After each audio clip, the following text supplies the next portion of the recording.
Thank you, David, for joining us today. You are an expert on ethics.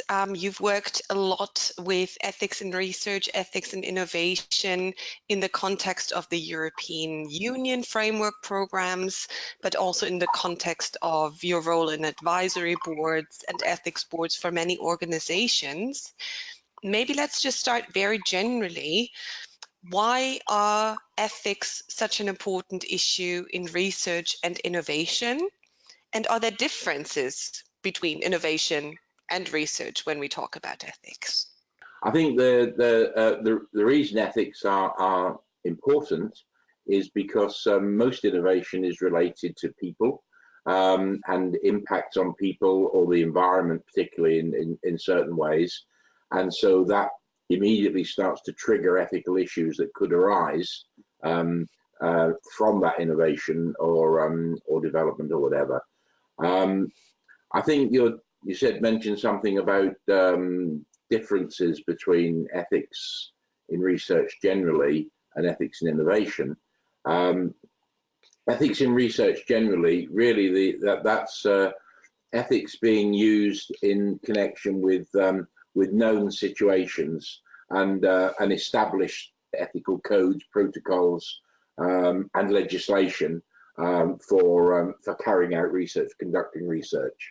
For innovation, you've got the extra perspective or extra dimension that you're often dealing with unknown or potential risks or harms, possibly benefits, which may or may not have ethical implications.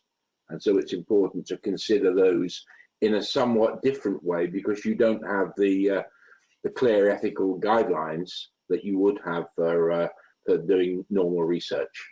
So it's an added dimension that needs to be taken into account because you're looking for the future and you're looking for the impacts that it may possibly have. It's particularly important, I think, when the innovation may impact on societal or economics in the way that it's transformative.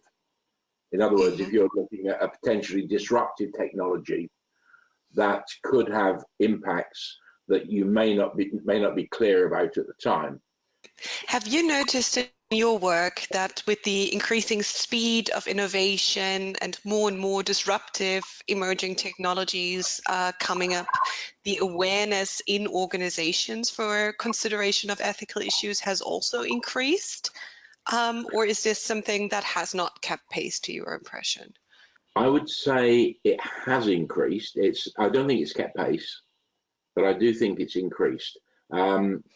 It's increased, for example, probably I would say only over the last, let's see, 15 years, perhaps 20 years, that sort of level. Prior to that, there was very, very little awareness of the need to consider ethical issues outside of medical research and innovation.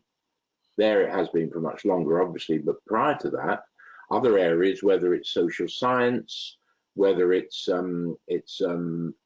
engineering, those sort of areas, it wasn't really considered to be relevant at all. You know, this was just pure science. This didn't really have anything to do with ethics. You weren't doing research on people, although in fact you were. You were in fact developing innovations that would impact people very clearly.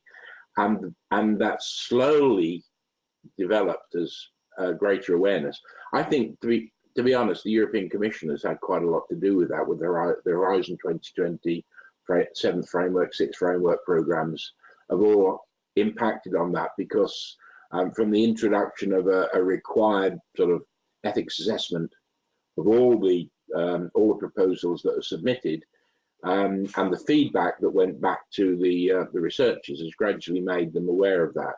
And that's true also because of some of the programs that the Commission has carried out, which are much more innovative and involve industry and so on.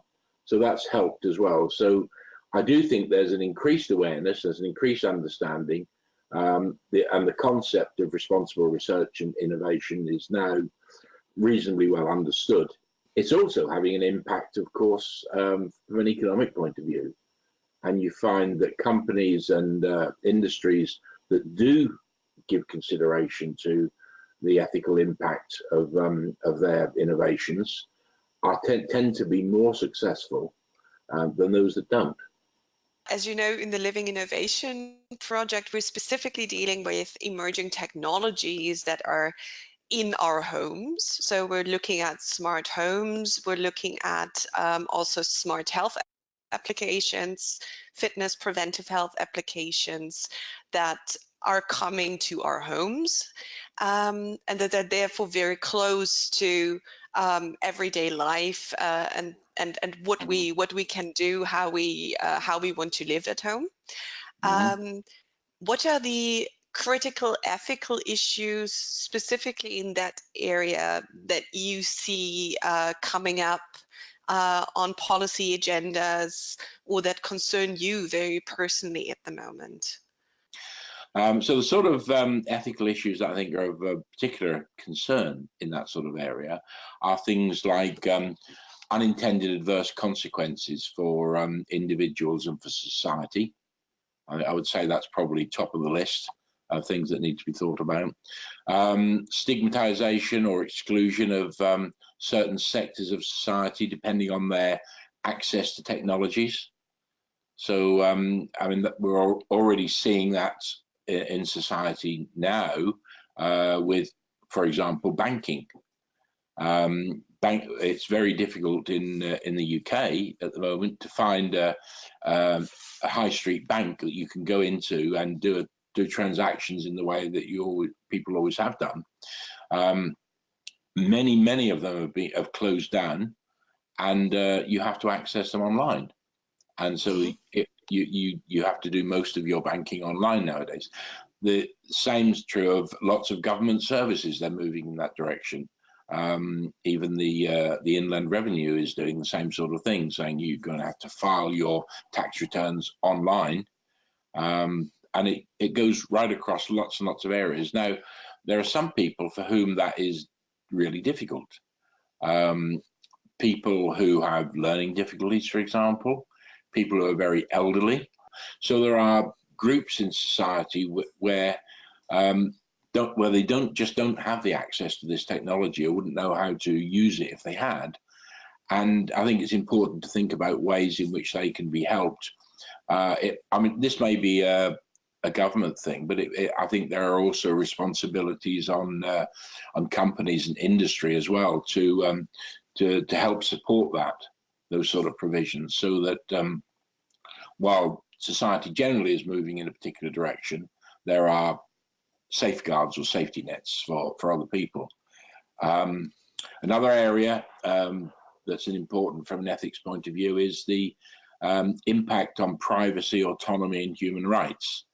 I mean, that's fairly obvious, where part of the Internet of Things involves almost unavoidably surveillance of people at one level or another. That might be surveillance within the home, surveillance within the city, surveillance through tracking, or so on. All these ways give more information about where people are, what they're doing, and that can impact on their human rights in lots and lots of different ways. Sometimes not immediately, but it's often a potential impact if society or a government suddenly decides that they don't like the way certain groups of people are behaving. It's far easier for them, if they've got so much data on those people, to impose controls. What are the issues that you see hitting the policy agendas? I mean, we're seeing things like the new guidelines for trustworthy AI that the European Union has pushed. So they're engaging on several technologies, and what kind of ethical issues should be considered with that. And obviously there's a role for legislation, for policy making in addressing these big societal issues. So what do you see coming up? What are the big issues that are being discussed at policy level, specifically at the European level? Well, I mean, obviously the ones that you've mentioned. I mean, I think that it's fairly clear that there's going to need to be new legislation introduced in relation to the application of AI, robotics, big data, social media, all of those. There's a rapid. There are concerns about the way in which big data and social media can impact on the way we operationalize our democratic processes, which I've already mentioned. In other words, interference in elections and so on, including use of things like fake news, which can get spread through social media and so on. So I'm pretty sure that there will be some policy developed and legislation brought forth to try and control that, at least within a European context. But it's something that's going to be relevant, obviously, anywhere in the world. Yeah, another thing in the health area is the use of apps for healthcare. So moving people away from going to visit your local GP. If you've got a health concern, you go online, and you basically do it through artificial intelligence. Can actually give you a diagnosis, either just by you telling them what your symptoms are, or using a video as well, using a camera to show them what your symptoms are. I think that there may well be, I know there are already moves in the UK to carry out trials on this, instead of people going to accident and emergency, to actually go online instead, and then they do a sort of a triage using AI, which says, yes, you ought to go to accident and emergency. Oh, no, you're okay. You just need to sit down and have a rest, or you need to do something. So that sort of thing is going to need some sort of legislation to control it as well. Another big area where I think the European Commission particularly is going to be looking at legislation is in terms of the environment. So looking and as far as innovation is concerned, I think the European Commission is probably going to be developing a policy to promote research, looking at perhaps alternatives to plastics, technology to actually clean up the environment, more efficient and innovative renewable energy sources, and also this could be an interesting one, innovations to modify societal behaviour so that we become more environmentally friendly. Now that again in itself raises ethical issues, so you've got to be careful how you actually do that. But I can see that that may be a way in which they would be encouraging people to look at in terms of research. So all of this obviously requires a policy response to take care of big societal concerns and issues that concern everyone, especially for companies. This is frequently very difficult to engage with because their business is in a much more narrow field. Usually, they can address ethical issues only at an organizational, at a team, or at an individual level. And in the same way that a single organization is not going to solve climate change, a single company is probably not going to solve these ethical concerns we've just discussed. So what are the instruments at the disposal of companies to mitigate ethical risks, to ensure acceptability and prevent negative impacts of the innovations that they bring to market? You said that one company can't make much of an impact, say, on the environment, but what about the company that invented plastic? Because it was transformative again. And so the important thing is to perhaps try and consider about the transformations. But also the other important factor that companies have to consider is the consumer and the consumer's acceptance of their product or their innovation. And sometimes the consumer may just simply reject it, and so you get a perfectly good product which can be, or an innovation which can be rejected because the consumer doesn't like it. So you've got to have careful consideration in advance and assess what sort of ethical issues might arise, and not only what might arise, but what consumers might perceive could arise, because that can be important. Because if you do that in advance, what you do is you have the opportunity then to shape the way in which you launch your innovation, which takes account of public perceptions, and so it has much more chance of success than if you just sort of say, oh, this is a great product, we'll launch this, everybody will love it, and everybody doesn't. What can innovators and companies do to actually embed ethical decision making in their innovation processes? What is ethical decision making in an innovation process? Let's take an example. If you're developing a smart home for people that are elderly or need some sort of monitoring, and yet you want to encourage them to live on their own and so on. You've got the issue of privacy, because if they're being watched all the time, that could be a problem. So perhaps one of the things to think about is the ability to switch off surveillance, for them to switch it off for a period. So it defaults to being on, but you can switch it off and you press the button and it goes off for 10 minutes and then comes on again. And there should also always be a light on to say when it's on, so you know when it's on. So you give some control and you give some privacy. So little things like that are quite important to be thinking about. But those sort of things need to be built in really at the design stage. And it's at the design stage where there needs to be some sort of awareness of the fact that you need privacy and and people need some control. I would give you a couple of examples. In the UK at the moment, there's a big push by government to introduce digital electric meters that record and store levels of usage constantly. Now, some of the electricity companies are saying, well, if you set it, we can actually read your meter every minute, and we can store it. So you don't have to worry about sending us readings occasionally. We've got it all the time, and we can adjust to your demand. But even if you don't get it sent every minute, if you say no, I'll only send it once a week, or the machine actually stores the data second by second, and so it can be interrogated. So essentially, the company could know exactly what you're doing when you're at home, when you're not at home, when you go to bed, because of when the various lights come on and go off. So that's the sort of thing you need to think, well, do they need to know that?